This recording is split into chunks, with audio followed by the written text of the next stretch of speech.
and welcome to Narnia.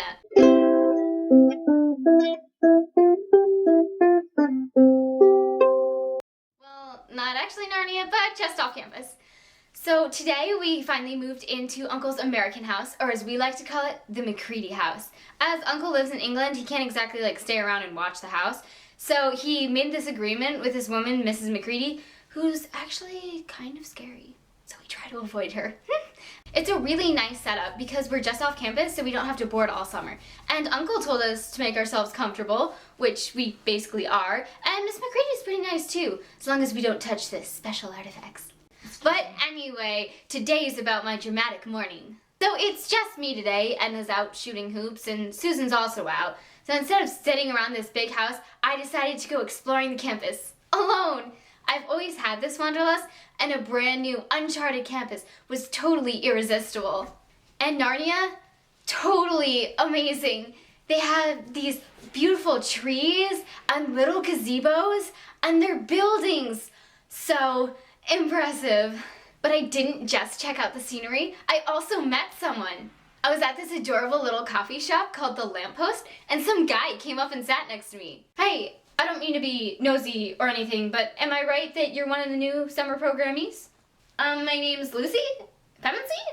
Right, but are you participating in our pre-college summer program? Oh yeah, of course. Awesome, that's perfect, it's great. Let me introduce myself. I'm Tom Nuss. I'm a student here.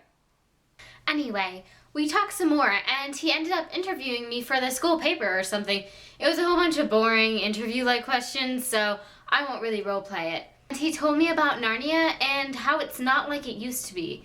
I didn't really follow it because it was more like a rant than an explanation, but he said that there's apparently this guy, Jaden, who's freezing Narnian culture, if that makes any sense. He had this whole complex analogy thing that I really only understood half of.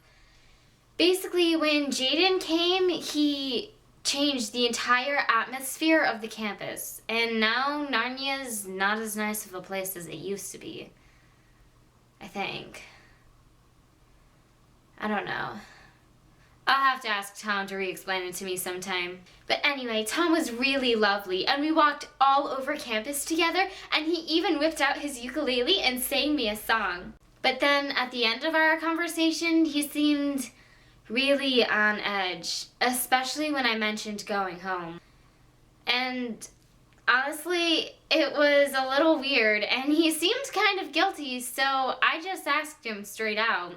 And he said, "Oh, Luce, I feel bad because you seem like an actually decent person." Thanks? And no, tell me. There is no newspaper. Well, there is one, but I don't work for it. What? What do you mean?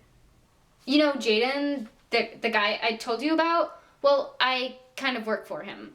Kind of. He's my summer mentor and basically the king of the campus for the rest of the year.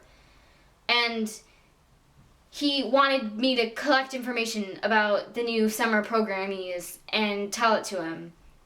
There's a competition between the students, and he wants the information to know who to target and who to invite to his team. What? I won't tell him, Lucy. I won't give him the information to target you with. I'm so sorry.